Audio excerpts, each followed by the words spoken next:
Ini ang nagaunod man sang pila ka mga essential nutrients. Ang calorific content sang itlog sang bibe ang nagikan sa protein, fat, kag carbohydrates. Ang protina nga makita sa itlog ang isa kasahi sang high-quality protein kung sa diin ang kada isa nga itlog sang bibi ang makitaan sang 9 grams sang protein. Samtang ini ang nag-unod man sang 9.6 grams sang fat kag 1 gram sang carbohydrate. Ang nasambit nga mga nutrients ang makabulig agud nga ang lawas ang makaproduce sang energy. Mas mangin maunod kag masuportahan ang bilog nga ikaayong lawas kaangay sa muscle, panit, buhok kag iban pa. Mga kabombo, ilabinagid sa mga kababainhan. Kung ikaw magtulog, nagasuksok ka bala sang bra o kung wala. Madamo ang mababayi ang wala nagasuksok sang bra kung sila ang magtulog. Magluwas nga ini ang komportable para sa ila. Isa sa mga rason kung nga madamo ang wala nagasuksok sang bra kung magtulog, amo ang kahadlok nga makaangkon sang breast cancer. Kangawa nga hindi magdako kag mapunggan sini ang pagkupos sang dughan. Apang suli sa ginapatihan sang kadamaan, wala sang medical evidence nga nagapamatuod nga malain ang pagsuksok sang bra. Depende sa kadakuon sang dughan. Ang pagsuksok sang bra ang makalimit sang breast movement nga makabulig sa pagpamagaan sang breast pain kag nagatuga pa sang mas komportable nga pagtulog. Bangod wala sang major benefits ang pagsuksok sang bra samtang nagakatulog, wala man ini sang major negative nga konsekwensya. Ang importante, matinlo kag masami ini nga ginalabhan agon nga malikawan ang mga skin issue tugasang balhas kag bacteria.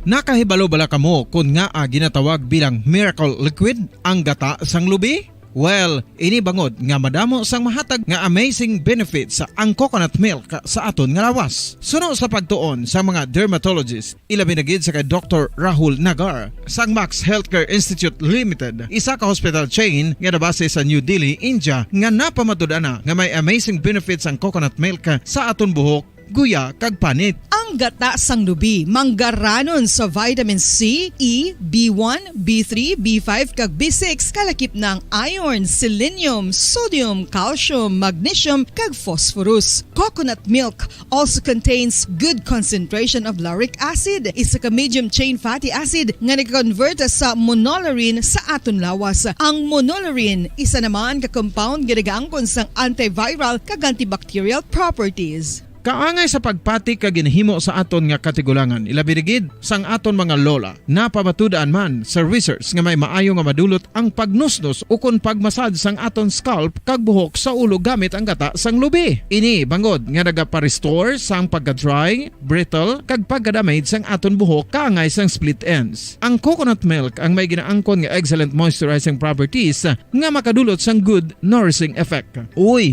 makabulig man patubo sang buhok ang gata sang lubi bangod sa mga essential nutrients sa pag-angkon sang healthy, shiny hair. Ginpanugyan nga mag-apply sang homemade coconut milk sa aton buhok. I-gentle massage ini sa sulod sang 3 to 5 ka minutos kag padasunan sang pagbutang sang hot towel. Pagkatapos sang 20 minutos, shampoohan ini.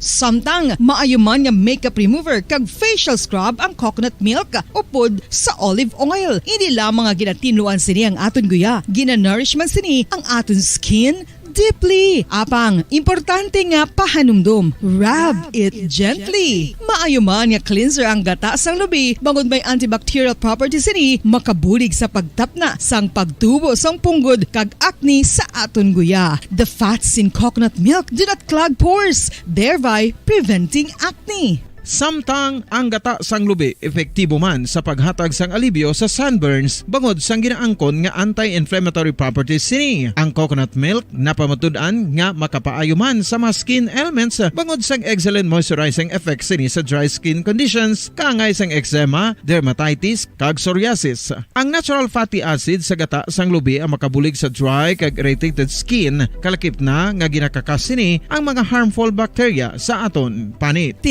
Ano pa ang ginahulat nyo? Magamit na sang homemade nga coconut milk for it really works wonders. Ang alom ang normal nga makitaan sa panit ng isa ka tawo. Apang paano bala mabalaan ko ng isa ka alom cancerous? Ang normal nga alom ang nagaduag sang brown, tan o kon black spot sa panit. Posible ini nga flat kung nagabukol kag masami man ini nga bilog o kon oval. Mayara man sa mga alom nga yara na nga daan humalin sang ginbunag ng isa ka tawo, apang kalabanan sa mga ini ang nagatubo sa mga bata.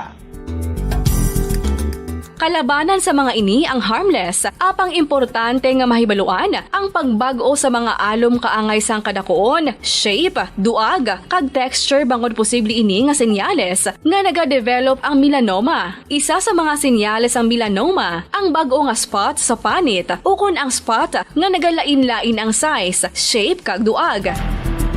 Importante man nga senyales kung ang spot ang mas lain sang sa iban nga alom sa panit. Kung may makitaan nga amo sini nga warning signs, dapat magpasikyar na sa doktor.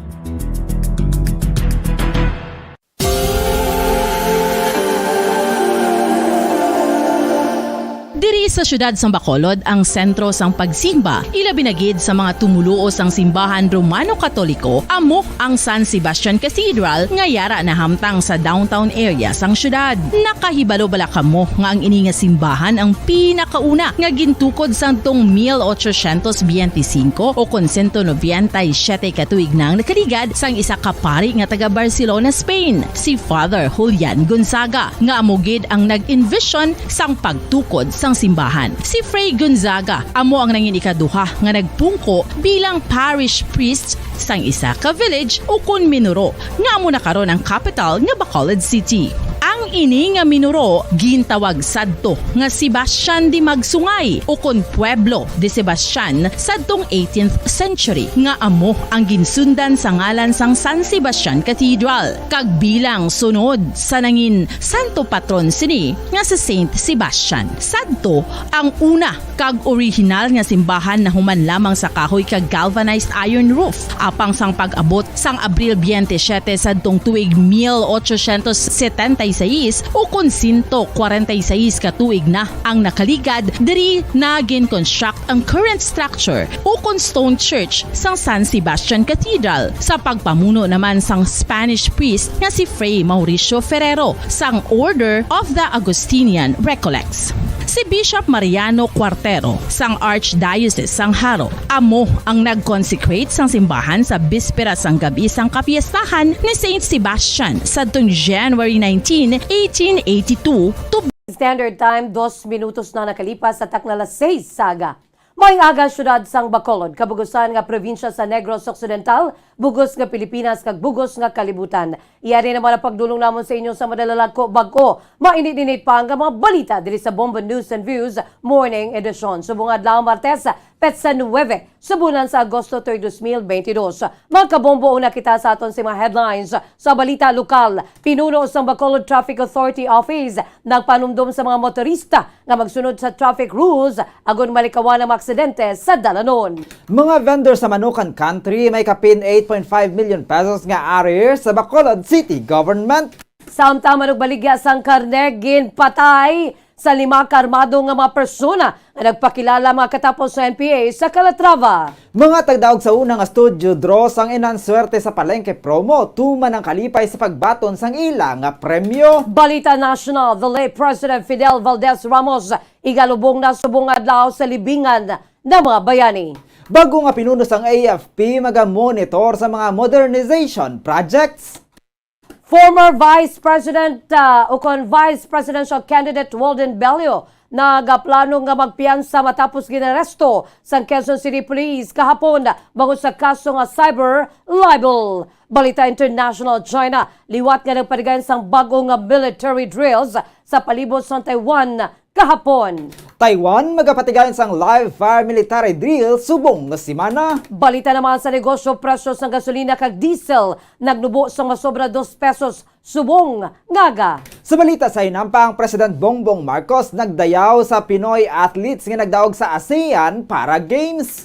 Balita naman sa entertainment, singer nga si Jaya nagapasalamat gyapon bangod hilway nga pamilya sa pagkasunog sa iya sining balay dito sa US. Sa balita espesyal, makaligad ang masobra sa isa kagatos katuig UP Los Baños. College of Forestry and Natural Resources nakaproduce na gidman sang summa cum laude. Philippine Standard Time, 4 minutos na nakalipas sa taklalas 6 sa mga kabombo. Kamuya to aton si mga headlines. Kagkaroon liton kita sa mga detalye na sa aton nagapanguna nga mga balita. Upod sa inyo sining mga tagbalita. Bumbo Zaldi Foro the Second. Kagbombo Jazz de Jesus Madrigal. Una kita sa mga detalye na sa aton nagapanguna nga balita lokal. Nagapilar ang pinuno sa Bacolod Traffic Authority Office o bitaw sa mga motorista nga magsunod sa traffic rules agon nga malikawan ang mga aksidente sa dalanon. Ini ang kasunod naman sa aksidente nga nagluntad sa Circumferential Road, Barangay Lihis, Bacolod City sa Lunes sa kagahon kung saan nadulaan gid sang kabuhi ay isa ka security guard nga nagasakay sa motorsiklo matapos nga nabungguan sa tricycle nga nag-overtake sa isa ka carry nga nagabiyahe padulong sa norte nga direksyon. Ginkilala ang biktima kag driver sa motorsiklo sa kay Louis Vergara, 41 anyos, residente sa Barangay Dumanan, Bacolod City, samtang ang driver sa tricycle amo si John Dayday, 23 anyos, residente naman sa Banwa, sang Kawayan. Sa interview sang Bombo Radyo kay Police Major Junji Liba, santo sa video sang dashcam sang carry, tuman kadako sang liability ang ginhimo sang tricycle driver bangod dapat kuntani sa natuong nga bahin sang dalan ini nga nagaagi. Apisar nga hindi ini makalabay sa natuong nga bahin bangod may nagaparking kuntani naghulat ini kag wala nag-overtake. Sunod sa kay Liba, kung mag-overtake kin man ang tricycle, dapat nga doble ay sini kada sigon siya gin-overtakean agon nga giliw ini nga makabalik siya right of way. Sunod pa diri bangod nag-overtake naman lamang ini kuntani naghatag siya sang ligwa sa iya na sugatan nga motorsiklo. Pangula niya ini ginhimo gani sila ang nag-head-on collision. Mas masubo pasuno sa bitaw head bangod ang violasyon ang iya ginhimo wala nagbumirang sa iya kundi iban nga tawo ang nahalitan. Kung dako naman nga vehicle ang iya nasugatan suno kay Liba, siya ang matamaan. Suno sa iya hindi broken line ang tunga nga linya kag ini ang continuous gani hindi pwede mag-overtake. Samtang mayara naman sa broken line sa natuong nga bahin kay ini ang indicator nga dila lamang sarang nga makapabilin nga lane. Kung mag-overtake gid man, sunod diri dapat nga i-clear anay ang pihak nga side kag sarang na nga maka-overtake sa tuo kung clear na ang dalan. Nagapadigay naman ang bitaw sang rekorida kag ginaabisuhan ng mga tricycle kag slow-moving vehicles nga magpabilin sa right lane kag i-reserve ang tunga sa dalan sa nagadali o kung sa mga fast-moving vehicles. Nagapilar naman ini sa publiko nga magsunod gid sa traffic rules agon nga malikawan aksidente bango nagkabuhi kun madula hindi na ini mabalik. Always niya na apel ta sa public, mga lalong-lalo na sa mga naga-drive, no? Follow lang sa aton nga traffic rules so that maiwasan naton malikawan naton ng mga aksidente. Kaya sa nakita ta sa mga insidente, no, hindi mostly nga naga-error ang aton nga mga ginamaniho kundi error gid sang tao. Please, hindi na naton maibalik ang kabuhi kun dula na. Ang kamay sa pagpaglibitaw Head Police Major Junji Liba. Samtang kapin 8.5 million pesos ang arrear sa mga vendor sa Manukan Country sa Bacolod City Government. Sunod kay Bacolod City Legal Officer Attorney Romeo Carlos Ting Jr. 22 sa 22 sa 28 ka mga vendor sa Manukan Country ang ginapanaugan sang notice of violation sang Business Permits and Licensing Division bangod wala ang mga ini sang business permit. Suno kay ting 5 to 6 lamang kay mga stall owners ang may business permit gani ang 22 nga wala sang permit ang hindi may inspect sang syudad ila binasabay sang sanitation. Sunod diri sang sila ang ginpamangkot kundi ang ilang mga business permit ang ilang asabat nga on process pa ini. Sunod sa iya bangod nga nagdangat na sa masobra 8 million pesos ang arrears. Ginabanta nga kapin na pulo katuig nga wala na bayaran ang mga ini sa syudad. Sunod sa City Legal Officer, kung mag-meeting ang Local Market Committee, ila pagadiskusyonan kung paano sukto na mga wala nagabayad nga vendor sa Manukan Country, kag kung sila ang padalaan sang demand letter. Nagpanawagan ini sa mga vendors nga magbayad sang renta sa ilang nga nausar nga propiedad sang syudad, kag i-comply ang sanitary rules. Kung hindi ang mga ini makabayad, magapangita ang city government sang iban nga magasulod, kag nakahibalo magbayad. Mayo ko sila na pabayad man sila sa ngila rin. Tada na nausar na nila. Comply na nila ang business permit at mga sanitary nila. At di ko load. So siya takon nini. Pag sila kabayad, mangita taguro Mayo na magsulod at kabalo magbayad. Ang kabayan sa pagpayag ni Atty. Romeo Carlos Ting Jr., ang City Legal Officer sa Bacolod City. Samtang ginatuna naman sa Provincial Legal Office sa Negros Occidental kung pagkapasakan sa kaso administratibo ang 5 ka mga empleyado sa Office of the Provincial Agriculturist o kung OPA bangon sa paggamit sa resources sa probinsya nga gwa na sa oras sang trabaho. Panumnuman nga ginapanaugan sang show cause order ang division head kag 4 ka mga engineers sa Office of the Provincial Agriculturist matapos na nagpadulong sa Victoria City sa Hulyo 15 bangon sa isa ka official transaction. Apang nagpadulong nga maini sa ilimnan gamit ang salakyan sa provincial government agin paulat ang driver apisar nga lapaw na sa office hours. Sunod sa kay Attorney Alberto Nelias, ginsabat sa 5 ka mga empleyado sa show cause order nga sila ang imbitahan lamang sa isa ka opisyal sa Victoria City. Sunod sa kay Nelias, ila pa gina-consolidate ang mga sabat sang respondents kapag atsikeron kung pagkapasakan ng mainisang kaso kakun ano kabugat ang ilang mangin penalidad. Iga-verify pa man sa probinsya sa bayan sang concern nga local government unit ang informasyon nagikan sa 5 ka mga empleyado. Sunod sa iya kung ginimbitahan gid man na maini sa isa ka opisyal, wala ini nagapanugot sa ilang pahulaton ng driver kagamito ng resources ng gobyerno nga lapaw na sa office hours kag sa gin-issue nga travel order kung magtupa sa grave offense, grave misconduct o kung dishonesty. Ang mga rekomendasyon magapagwa ang PLO sang preventive suspension batok sa mga natungdan. Nagpanugyan man din sa mga empleyado sa gobyerno nga mga responsable sa resources kag pundo sang gobyerno.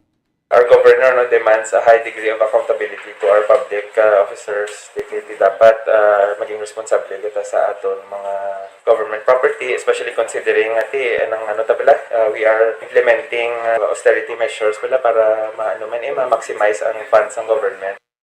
Ang kabayan sa pagpahayag ni Provincial Legal Officer Attorney Alberto Nelias. Samtang napasa na sa Provincial Administrator sang Negros Occidental sa opisina sang Gobernador ang proposal nga pagpasaka sang balayran sa Economic Enterprises Development Division o kon EEDD. Kasubong man ang mga taxes, permits, kagiban pa nga ginasukot sang probinsya sa mga transaction diri. Sa interview sang Bombo Radyo Bacolod kay Atty. Rayfrando Diaz, tuig 2017 pa sang ulihi nga naghimo sang Provincial Revenue Code nga ginaprubahan sang sangguniang panlalawigan. Sunod kay Diaz tiyon na sa karon nga magdihon liwat sa Provincial Revenue Code kung sa diin ginapropose nga pasakaan ang ginabayaran nga renta sa Economic Enterprises Development Division o kon EEDD kang isang cyber center, Mambucal Resort, Negros Residences kag iban pa pasakaan man ang ginasukot nga taxes, permits, fees kag iban pa nga ginasukot sang probinsya sa mga transaksyon. Ang unang nga bahin sang 2022 tax revenue ang paidalom na sa series of hearings sa sangguniang panlalawigan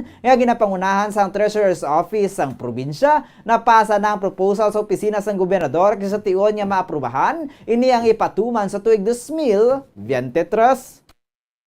Time that the Provincial Revenue Code was crafted and approved by Sanggunian was 2017. So it's time for us to update the rate, charges, fees that are being imposed by the provincial government on its hospital, taxes, other EEDD naton nga mga rates also have to be adjusted. Ang kabayan sa pagpayag ni Negros Occidental Provincial Administrator Atty. Rayfrando Diaz. Samtang dugang nga balita lokal, patay ang manugbaligya sang kanle kag subuman sang baboy matapos sa gilutang sa 5 ka armado nga mga persona ang nagpakilala nga makatapos sa New People's Army sa Sitio Camao, Barangay Marcelo, Banua, sang Calatrava. Sa interview sang Bombo Radyo kay Police Major Lumiain Lidawan, ang hepes ng Calatrava Municipal Police Station, ginkilalang biktima kay Dordel Nobleza, 37 anyos, residente sang Barangay Suba sa nasambit nga Banua. Padulong kuntani si Nobleza sa ginabaklan sini sa mga sapat nga pagkatayon kag igabaligya ang karne. Kaupod ang 2 ka mga minor de edad sang sila ang ginsugata sa 5 ka mga armado nga mga persona nga may bit-bit nga M16 rifles nga armas. Ginpatalikod sa Mayni ang duha ka mga kabataan nga nagaedad 17 kag 16 anyos kag ginluthang ining sinublaza. Nagkangkon ini sa igo sa ulo, sa dughan kag tiyan kag giningagaw padala sa hospital apang gideklarang na nga dead on arrival. Apisar nga madutay lamang ang tao sa lugar sa insidente. Sunod sa kailidawan, may witness naman nga nakakita sa krimen kanagpayag nga mga suspetsado mismo ang nagpakilala nga silang katapos sa makawala nga grupo. Ginaligan naman nga asset sa Philippine Army ang biktima apang sa pag sa mga militar hindi ini matuod. Sa karon ginahibalo pa sa mga otoridad ang rason kung nga ginpatay si Noblaza kasubong man ang pagpangita sa mga suspetsado. May angkas kasi itong victim na dalawang minors, age 17 and yung isa 16. Hinarang sila. Galing yung victim sa bahay nila, papunta sana sa barangay Bago dito sa DSP. Naharang sila, nagpakilala na armado tong mga na New People's Army daw. Pinatalikod yung dalawang minor, then yun lang yung victim lang yung binaril nila. Ang kamay sa pagpag ni Police Major Lumian Didawan, ang hepe ng Calatrava Municipal Police Station. Kag sa ato ng katapusan nga balita lokal, tuman nga ang pagpasalamat sang isa ka lola matapos nga ini ang magabutan bilang first prize winner sa studio draw sang week 1 sang inanswerte sa palengke sa Bombo Radio kag Star FM kadungan sa pagbaton niya sang premyo kahapon sang aga suno kay Narcisa Rojo sang Barangay Talok, Bago City, Negros Occidental nga nagbaton sang 5,000 pesos nga cash kag 1,000 pesos nga balor sang gift pack. Ang cash nga iyang nadagaan ang iyang igabakal sang dugang nga proof of purchase kay iban pa ang kinahanglanon sa balay. Kinpasalamatan man sini ang Bombo Radio kag Star FM kag tanan nga sponsors nga nagpatigayon sang promo. Unang hatag! 1,000. Ikaduwa nga hatag! 2,000. Ikatatlo nga hatag! 3,000. Ikaapat! 4,000. Ikalima! 5,000. Ari na sa akon mga kamot ang 5,000. Wow, sigurado na po mo dahil narana sa kamot, no? Sa mga kamot ni Ma'am Narcisa ang 5,000 pesos. Ang kabayan sa pag-award sa first prize winner nga si Narcisa Rojo sang Barangay Talok, Bago City, Negros Occidental. Samtang gamito naman sang second prize winner nga si Kija Gabuya sang Alunan Baybay, Barangay 35, Bacolod City nga may proof of purchase sang R. Florete Pawn Shop and Jewelry Coupon. Ang nadagan sini nga 4,000 pesos nga cash sa pagbakal sang bulong sang iya nga amay kag ihatag sa iya nga iloy ang nabilin para ibakal sang kinahanglanon sa balay kag dugang nga proof of purchase. Nagpasalamat man ini sa 1,000 pesos nga balor sang gift pack nga iyang nabaton kay nagpangagda sa iban nga mga tagplamati nga magtipon man sa mga proof of purchase kay magpasakop agud nga sila ang magdaog man. Ang 4,000 pesos nga cash, ready na ang aton sa nga mga kamot sa pagbaton sa 4,000 pesos? Yes. Una nga hatag! 1,000. Ikaduha nga hatag! 2,000. Ikatatlo! 3,000. Ikaapat! 4,000. Ang malang migo mabulig sa para magdugang pa yun, ha? Okay. Ari, ang isa ka balde nga puno man sang gift packs worth 1,000 pesos kag igahatag ko na sa imo. Ang kabayan sa pag-award sa second prize winner nga si Kija Gabuya sang Alunan Baybay, Barangay 35, Bacolod City. Samtang pasalamatan naman ni Joanne Nobleza sang Barangay Singkang Airport, Bacolod City nga may proof of purchase nga Silver Swan na nadagan sini nga 3,000 pesos cash. Bangod na may inugdugang na inisang inugbakal sang kinahanglanon sang iyang duha ka mga kabataan. Nagpasalamat man ini sa tanan yung mga sponsor kay sa Bombo Radio kag Star FM sa pagpatigayon sang promo. Ginagdaman sini ang iyang tupad balay nga magpasakop man sa promo agud nga sila ang mapilian man kag magdaog sang cash prize nga gift pack pareha sa iya. Unang hatag! 1,000. Ikaduha nga hatag! 2,000. Ikatatlo nga hatag! 3,000. 3,000 pesos nga cash na bato ni Ma'am Joanna Nobleza, no? Kag bombodan. Wala para tapos. Meri pa kita sang isa ka balde sang Orocan nga may unod, no? Nga mga gift packs. Ang kabayan sa pag-award sa third prize winner nga si Joanna Nobleza sa Barangay Singkang Airport, Bacolod City. Samtang nagbunga naman ang kabudlay sa mga mini grocery store owners sa pag-decorate sang ilang mga sari-sari store matapos nga silang napilian bilang tagdaog sa week 1 sang online activation. Sang inanswerte sa palengke sa Bombo Radio kag Star FM, ginkalipay no Lorena Flores nga tag-iya sang Lorena Store sa Purok San Roque 1, Barangay Handumanan, Bacolod City. Ang nabaton sini nga 3,000 pesos nga cash ug 1,000 pesos worth sang gift pack. Ibakal man sini sang bugas ug sudan ang nabaton nga kwarta. Padayunan man sini ang pagpasakop sa inaan swerte sa palengke sa Bombo Radio kag sa Star FM. Kinpasalamatan man sini ang tanan nga mga sponsors sang promo. Okay, una nga hatag! 1,000. Ikaduha nga hatag! 2,000. Ulihi nga hatag! 3,000. 3,000 pesos cash. Ara sa mga kamot, ginakaptan na, kagkaroon magasto na.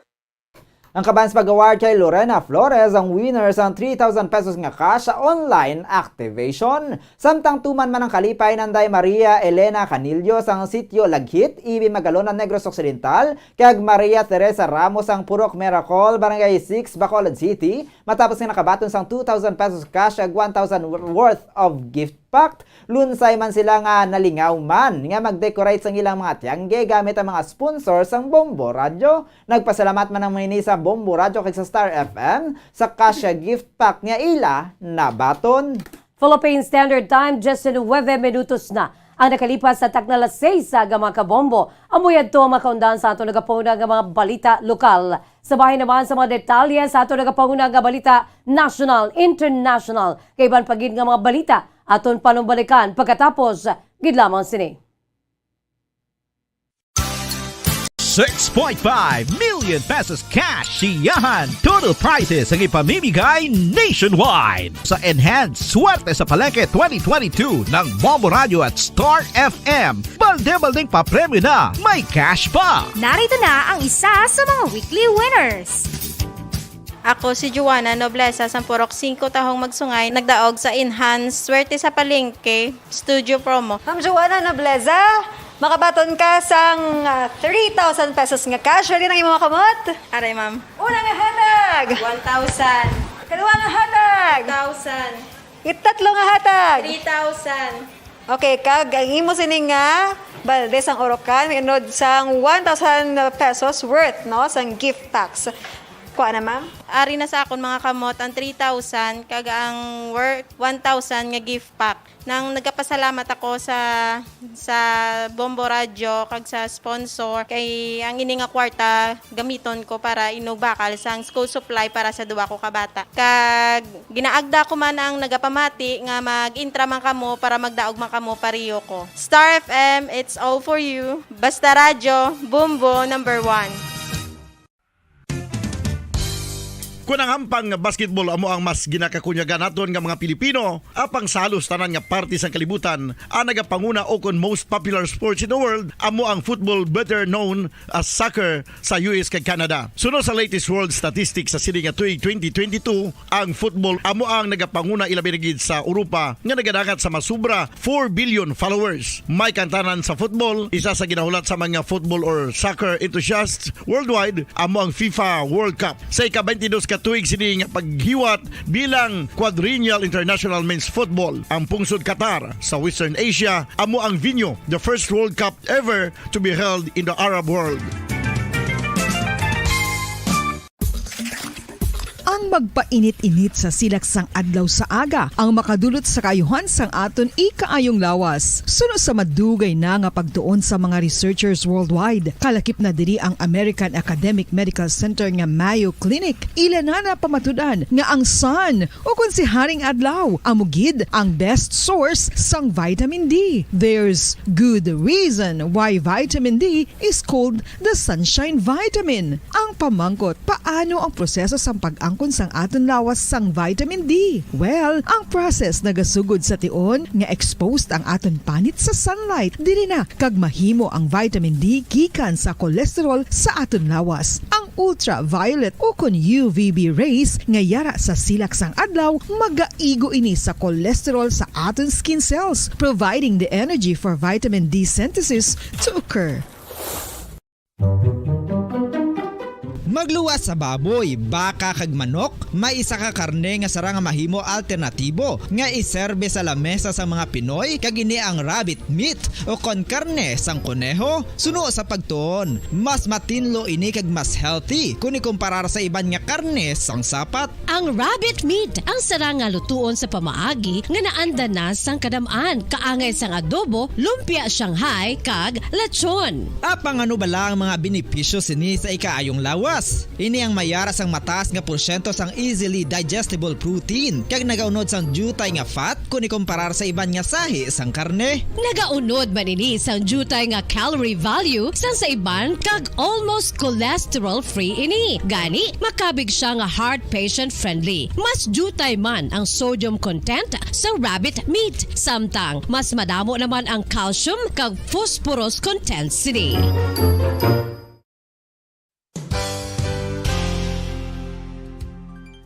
Nakaibalo-bala kamo nga ang bantugon nga simbahan sa Banwa sa Valladolid diri sa probinsya sa Negros Occidental nga ang Our Lady of Guadalupe ukon ang Nuestra Señora de Guadalupe ang mas magulang pa diin ang edad sini kung ikumparar sa amo nga banwa. Tuig 1852 sa gintukod ang kumbento kag simbahan sang Nuestra Señora de Guadalupe, walaw ka tuig antes pa man natukod nga mangin isa na kabanwa ang inubayan ang ngalan ukon pagtawag sadto sang Valladolid sang tuig 1860 sa sur nga bahin sang probinsya. Ang simbahan ang gintukod sa mga Recollect missionaries tubtub nga ginpatahong pagid ini kag ginpadako sa tong 1877 nga may baroque style nga fasad kag basic nave o kon central part sang simbahan sa pagpamuno ni Recollect priest nga si Father Carlos Ubida. Ang matahom na nga kumbento kag simbahan ang natapos antes pa man nagsugod ang pag-ibwal sang Philippine Revolution sa tong tuig 1897. Sa paglipas sang malawig nga tinuig, madamo naman nga mga renovations ang ginpadigayon sa sining nga simbahan tubtob nga natapos antes pa man mag-abot ang 20th century. Sadto ang isa sa nagapatahom sa Our Lady of Guadalupe Church, amo ang tuman katupong sang tanan nga parte sang simbahan kag isa na diri ang original nga Doric columns kalkip na ang may design nga salog padulong sa matahom nga elevated nga altar. Ang dingding sang baroque style nga fasad sini nga simbahan human sa coral stones. Throughout all this, the Lady of Guadalupe Church has remained to be one of the most beautiful among all Negros churches.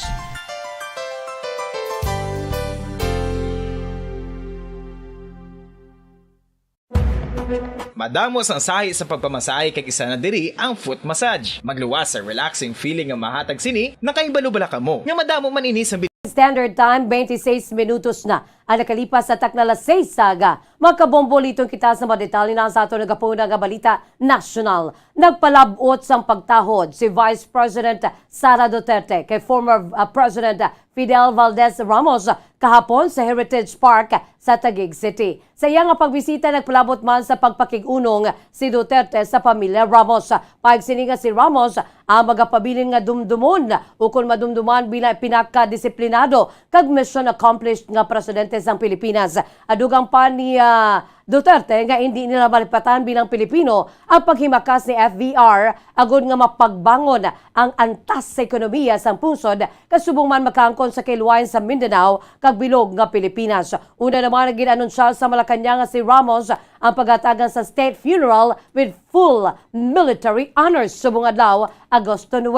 Ang lubong ang patigayunon sa libingan ng mga bayani. Si Ramos nga nagserbe bilang presidente sa Pilipinas umalin sa itong 1992 tubtob 1998. Ang napatay sa edad nga 94 anyos sa nagligan nga Hulyo 31. Samtang ginpahayag sang bag-o nga Armed Forces of the Philippines o AFP Chief Lieutenant General Bartolome Vicente Bacarno nga luyag sini nga ma-monitor ang maayo ang mga modernization projects. Siyang speech sa change of command ceremony sa Camp Aguinaldo ginpahayag ni Bacaro nga yara na sa limit sa karon ang resources ng gobyerno bangod sa impact sang COVID-19 pandemic. Sunod diri bangod sa ang pungsod ang padayon pa nga nagapangabudlay agud nga malang puwasan ang epekto sang COVID-19 pandemic sa ikayong lawas sa ekonomiya. Wala sang makadinay nga halos yara na sa limit malimit ang nabilin nga government resources, dugang pasini nga sa ginapatigayon nga modernization efforts ang ahensya. Ila nga iga-monitor sang maayo ang mga acquisition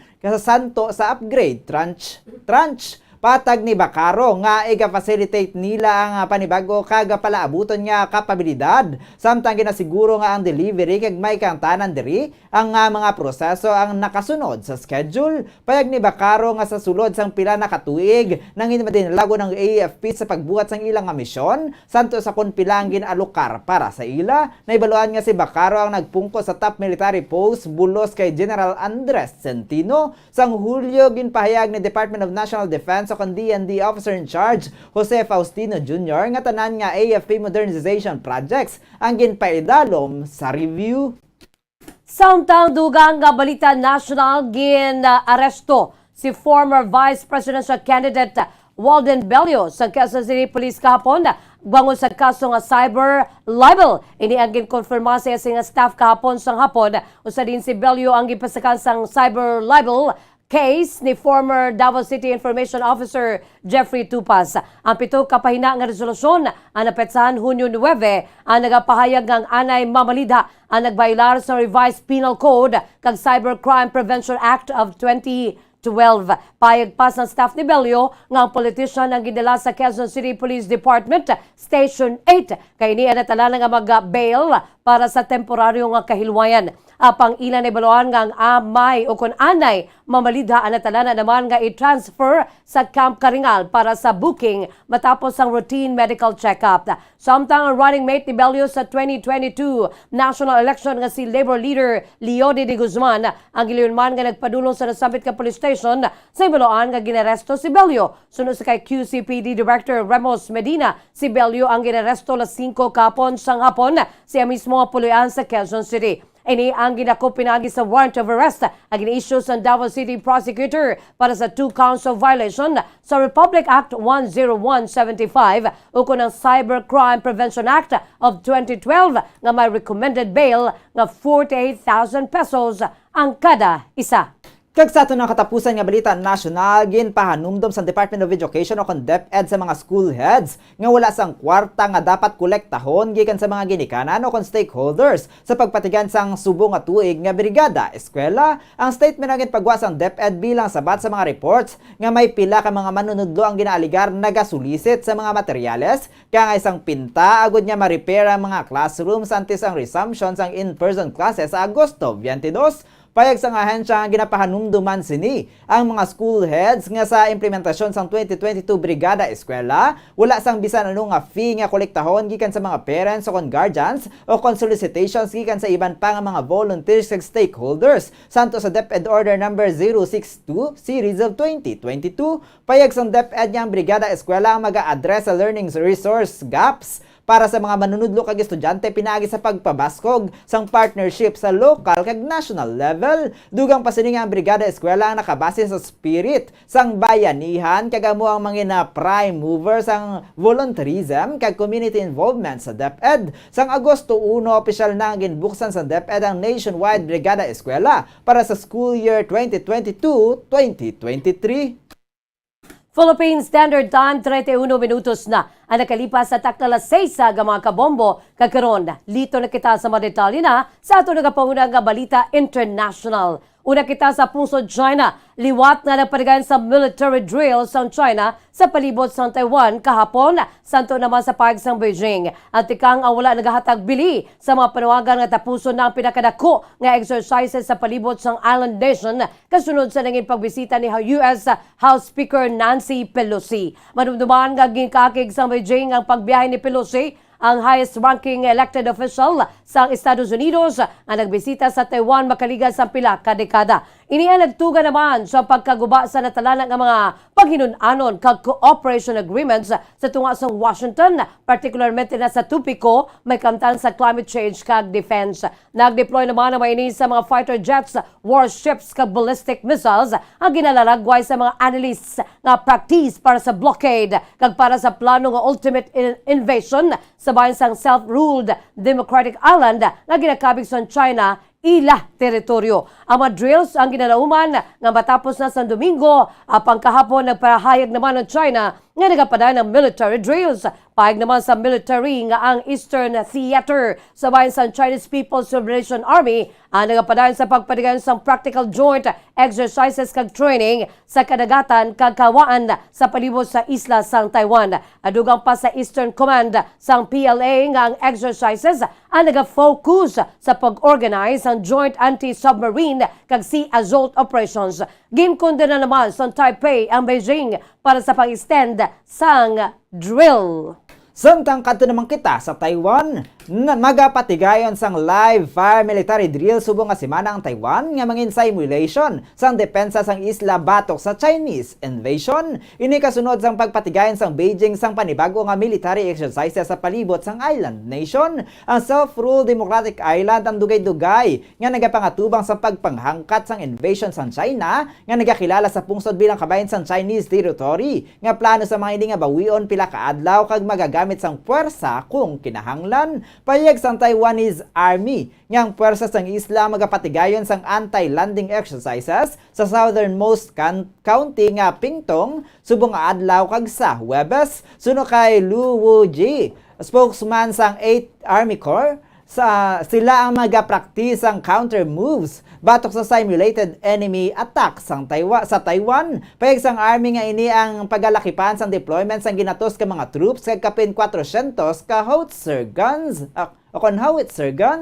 Nahibaluan nga wala gin sa paksang Beijing ang mga panawagan sa pagtapos na sang pila ka adlaw nga military exercises sa palibot sang isla kag nagpadayon sa joint air and sea drills kahapon matapos ang nangin pagbisita ni US House Speaker Nancy Pelosi sa Taipei tinilikdan nga semana. Payag ni Lu nga ang Taiwanese drills ang nauna na schedule kag hindi bilang pagresponder sa exercises sang China. Sa anong napusan nga balita international, nagpanawagan naman ang White House sa Estados Unidos sa Russia kahapon nga untatun na ang tanan nga military operations sa balipot sang nuclear facility sa Ukraine. Samtang saka sa Air Force One sa flight padulong sa Kentucky nga padulungan ni President Joe Biden matapos nga sila ang ginalitan sa mga pagbaha. Gipahayag ni White House spokeswoman Karen Jean-Pierre, tuman ka delikado ang paglinaway malapit sa nuclear plant. Sunod sa kay Jean-Pierre, padayon ang ilan sini nga pagpanawagan sa Russia nga untatun na ang all military operations malapit ukon mismo sa Ukrainian nuclear facilities. Ikahatag na lang ang kabugusan nga control sa Ukraine. Nibuloan nga ang Zaporizhia ang pinakadako nga atomic power complex sa Europe ang naagaw na sa Russia sa ilang nangin invasion kag sa tinlikdan nga mga ilinaway sa lugar ang nagpasaka pa sang kangawa sa bahin sa nuclear accident. Pahayag ni Jean-Pierre nga ang Estados Unidos ang nagapadayon sa hugot nga pag-monitor sa bahin sa sitwasyon sang fasilidad kag ginpakamaayo naman sini nga wala nakapakita sa indikasyon sa nagasaka o kung abnormal nga radiation levels ang radiation sensors. Sunod diri aware man sila natuloy sa mga reports sa bahin sa mistreatment sa mga staff sang planta kag ginapasidunggan ang Ukrainian authorities ka operators para sa ila commitment sa bahin sa nuclear safety and security measures. Samtang nagpanawagan naman kahapon ang Kiev para sa pagtukod sang demilitarized zone sa palibot sa nuclear power station sa eastern Ukraine. Samtang sa ato naman nga balita sa negosyo, liwat naman niya magasugata sa mga motorista subong nga adlaw ang mas ginpanubo nga pump prices sa produktong petrolyo matapos nga ginanunsyar sa mga oil firms ang panibago nga round sang rollbacks para sa subong nga semana. Sa separadong advisories ginpayag sang Chevron Philippines Incorporated o kon Caltex, Flying V, Petron Corporation, Pilipinas Shell Petroleum Corporation kay Sea Oil Philippines Incorporated nga sila magabuhin sang 2 pesos and 10 centavos sa kada litro sang gasolina, 2 pesos and 20 centavos sa kada litro sang diesel, kag 2 pesos and 55 centavos sa kada litro sang kerosene. Maga-implementar man sang kaangay nga pagbago ang clean fuel. Petrogas, Phoenix Petroleum Philippines Incorporated, PTT Philippines Corporation kag Unioil Petroleum Philippines Incorporated magluwas sa kerosene nga wala sa ilang nga produkto. Ang pagbago ang mag-epekto alas 6 subong nga aga, Agosto 9 sa tanan nga oil firms magluwas sa clean fuel nga mag-adjust ang presyo alas 8:01 subong nga aga, kag Caltex nga nagpatuman sang pagbago alas 12:01 kaina sang kaagahon. Ang iban nga firms ang wala pa nakapagwa sang anunsyo sa kaangay nga mga pagbag-o para sa subong nga semana. Sa latest data gikan sa Department of Energy o kon DOE, ang year-to-date adjustments ang nagatindog sa net increase nga 19 pesos and 65 centavos sa kada litro sang gasolina, 32 pesos and 35 centavos sa kada litro sang diesel, kag 27 pesos and 30 centavos sa kada litro sang kerosene as of August 2, 2022. Samtang sa ito naman nga foreign exchange rate, ang US dollar may baylong nga 55 pesos and 29 centavos. Ang Hong Kong dollar may baylong nga 7 pesos and 4 centavos. Ang Singaporean dollar may baylong nga 40 pesos and 2 centavos. Ang Saudi Arabian rial may baylong nga 14 pesos and 71 centavos. Samtang ang euro may baylong nga 56 pesos and 30 centavos. Samtang sa average nga presyo sa produktong petrolyo gikan sa Caltex, Shell kag sa Petron stations, ang unleaded nagabalor 71 pesos and 20 centavos, tubtob 71 pesos and 70 centavos, ang premium nagabalor 71 pesos and 95 centavos, tubtob 73 pesos and 40 centavos, ang diesel nagabalor 75 pesos and 78 centavos, tubtob 75 pesos and 98 centavos, samtang kerosene nagabalor sang 76 pesos and 84 centavos. Samtang sa ito naman nga balita sa hinampang, gindayaw ni President Ferdinand Bongbong Marcos Jr. ang mga Filipino athletes nga nagdaog sa 11th ASEAN Para Games nga ginpatigayon sa Indonesia. Payag sang Chief Executive nga ang dedikasyon sa mga atletang maayo nga halimbawa sa mga Filipino youth o kon sa mga pamatanon nga luyag man nga magsulod sa Philippine sports. Sa Facebook post gindayaw ni Marcos Jr. ang mga kampyon sa bago lang natapos nga 2022 ASEAN Para Games ag sunod diri, ginapamatud-an sa mga atleta nga hindi upang ilang mga diferensya sa lawas agud nga maangkon ang kadalagan. Dugang pasini nga ang ilang kapag-on kag dedikasyon ang isa sa kamaayo nga ehemplo sa kada kabataan nga nagahandom nga mga isa ka atleta. Ang Pilipinas ang nakakuha sang medal tally nga 28 golds, 28 silver kag 44 bronze medals nga naglapaw sa medal tally nga 20 golds, 20 silver kag 29 bronze medal sa kag pag-angkon sang 5th place overall sang 2017 Malaysian edition. Samtang sa ato naman nga showbiz news, wala na sang liwan nga mahambal ang singer nga si Jaya matapos nga nasunog ang iya sini nga balay sa Amerika, kundi God is just so good. Bangod wala sang may nalitan nga tawo. Gibag sa singer nga hilway ang bugos sini nga pamilya. Kapo nagpost si Jaya sa Instagram sa litrato sa ilang nga nasunog nga puloy-an. Pag sini sa caption, naging tupok sang kalayo ang ila balay, apang sila tanan ang safe nga tuma naman sini nga ginapasalamatan sa Ginoo. Sa comment section, nagpalabot naman sa pagpangamuyo ka mensahe ang pila ka makaangay nga celebrities, kaangay na Day Pokwang, Pops Fernandez, Heart Evangelista, Candy Pangilinan, kay iban pa. Manumduman nga sa 2021, sang magdesisyon si Jaya nga magpuyo na sa Estados Unidos, kaupo niya sini nga pamilya.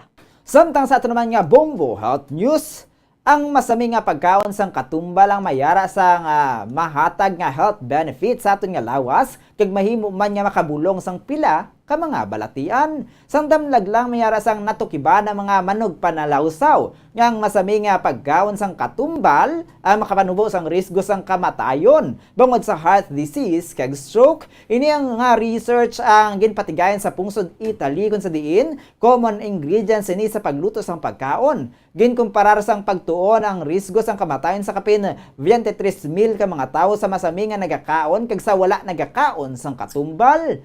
Gin-monitor sang health status kag eating habits sa mga participants sa sulod sang 8 ka tuig. Kag diri natukiban sa mga researchers nga ang risgo sang kamatayon bangod sa heart attack ang naganubo sang 40% sa mga tawo nga nagakonsume sang katumbal kag sang makaapat ka beses kada semana.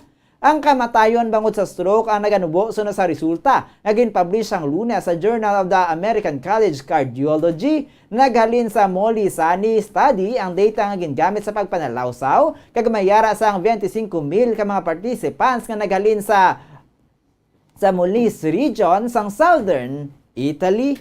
Lito na makita sa aton sinibalitang espesyal sa labing una nga kaygenalan o kon kahigayunan sa masobra isa ka siglo kon masobra isa ka katos katuig. Ang University of the Philippines Los Baños College of Forestry and Natural Resources o kuna UPLB CFNR ay nakaproduce sa isa ka summa cum laude Si Vicmar Firmalan Hugado sa BS Forestry Class of 2022 ang labing unang summa cum laude sa CFNR matapos ang masobra 100 katuig bangod sa general weighted average nga 1.15. Sa UP system, ang 1.0 kun 1 ang pinakapataas nga grado nga sarang nga makuha sa isa ka estudyante, samtang 5.0 naman ang pinakamanubo. Ang mga estudyante nga may GWA nga 1.25 pasaka ang makagraduate naman nga may summa cum laude honors.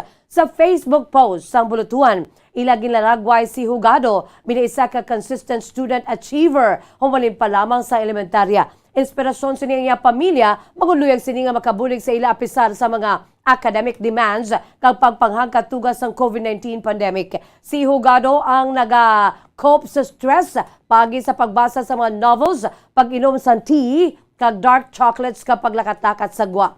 Ginkilala man sa kolehiyo ang 35 kay iban pa nga mga forestry graduates nga nagtapos sa pag-eskwela with Latin honors. Ang CFNR ang gitukod sa 1910 kay nakabi nga pinakatigulang nga institution of higher learning in forestry sa Pilipinas. Sunod sa website, ini ay isa sa mga Center of Excellence in Forestry Education sa bansang Commission on Higher Education o CONCHED kag ang nagaisanon nga Certified BS Forestry Program sa ASEAN University Network Quality Assurance. Sa tinilikdan ng Agosto 13, ipahig naman sa CFNR ang labing una sini nga face-to-face graduation-wise umalin sa COVID-19 pandemic. Sabay naman sa aton sinilakas sa panahon, weather update kita mga kabombo, las 3 kay nasa kagahon. Ang low pressure area kung LPA ang nasiplatan mga 250 km southeast ang Hinatuan, Surigao del Sur, kag 280 km east sa Davao City. Ang southwest monsoon ang makapekto sa nakatungdan nga bahin sang Luzon. Ang tropical depression na nasiplatan sa gwa sang Philippine Area of Responsibility sa 605 kilometers northwest sang Kalayaan Island, Palawan. Ini ang may kabaskugon sang hangin nga nagadanga sa 55 kilometers per hour kag may pagmadlos nga 70 kilometers per hour. Ang tropical depression na nagahulag padulong sa nasilangan tubtob sa naminhan na silangan nga direksyon sa 15 kilometers per hour. Ang Ilocos Region, Abra, Benguet, Zambales, Bataan, Occidental Mindoro kag Palawan ang maka-eksperyensya sa magal-umo nga kalangitan nga may lapnagon nga pagulan kag pagpanagup tugas sa southwest monsoon. Ang Caraga kag Davao Region ang maka-eksperyensya naman sa magal-umo nga kalangitan nga may lapnagon nga pagulan kag pagpanagup tugas sang LPA. Ang Metro Manila kag nabilin nga bahin sa pungsod ang maka-eksperyensya sa magulugal-umon tubtob sa magal-umon nga kalangitan nga may lapta-lapta nga pagulan kag pagpanagup dalas sang southwest monsoon kag localized thunderstorms. Ang nakatungdan nga bahin sang Luzon makabatsyag sa makasarangan tubtob sa mabasko nga huyop sang hangin padulong sa magatnan nakatungdan tubtob sa magatnan na silangan.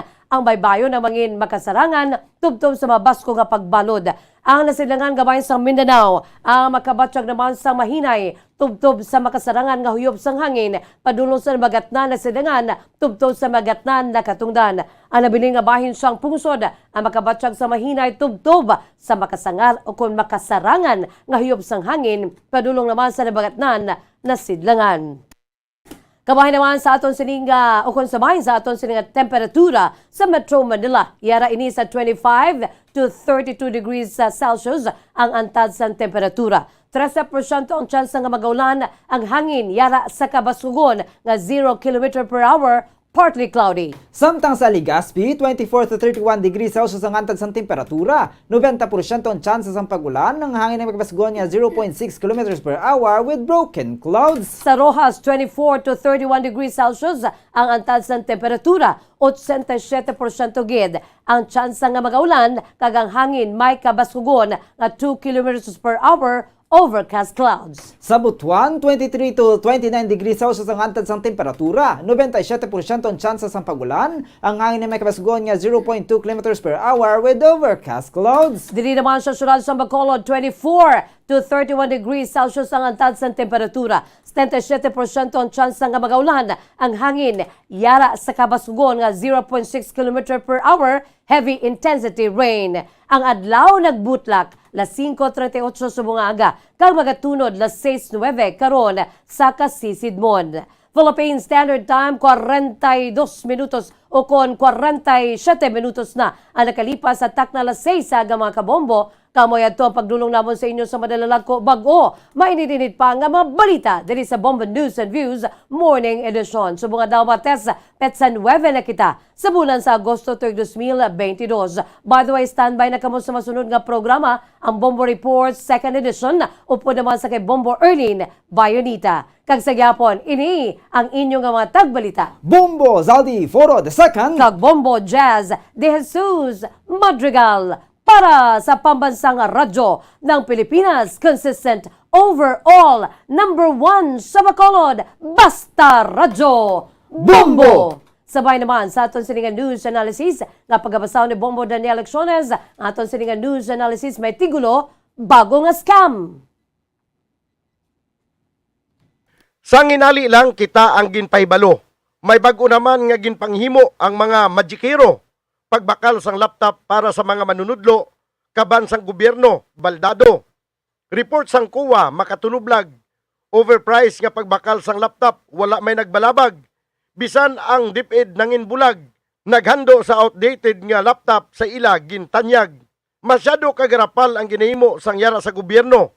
Procurement service ang DBM, mga salamangkiro. Ila mga ginapamakal, negatig baliw ang presyo. Tapos na ang transaksyon kag may baluan sa mga tawo. Kung ang mga korupsyon pag-aimbestigaron sang Kamara o kon Senado nga kuno matarong.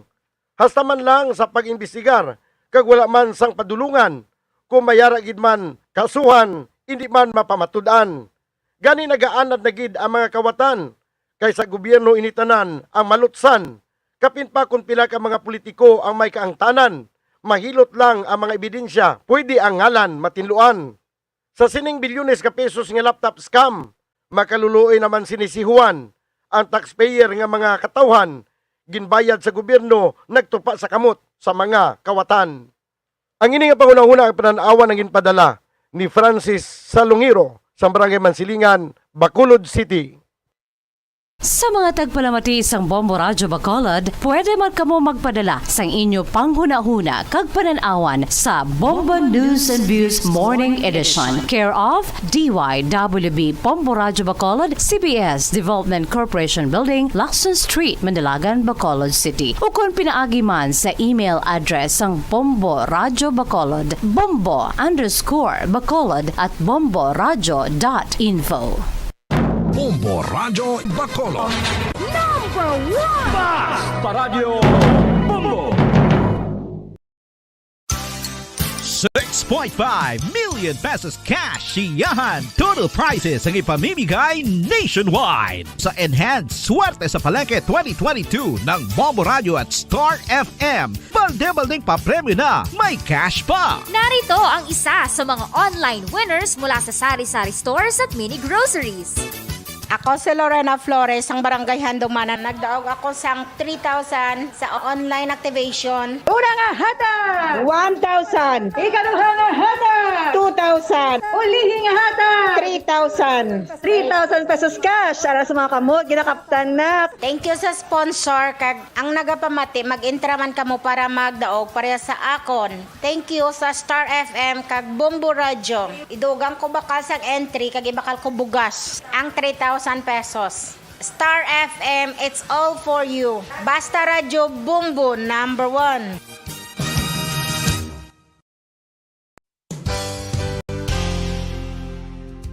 Nakahibalo-bala kamo nga ang makitaan nga dako nga konkreto nga simbahan sa sudad sang Sinay, probinsya sang Negros Occidental nga San Diego Pro Cathedral ang nahuman pagid lamang sadto sa kawayan, Nipa, Kugon, kag Amakan. Mga 246 na katuig ang nakaligan. Tuig 1736 sang gintukod ang parish sang Banwa pa lamang sadto nga Silay kag nagpatukod ini sang pinakaunaman nga simbahan nga nahuman lamang sa light materials. Sa pagbulig sang administrasyon sa Pungko Santo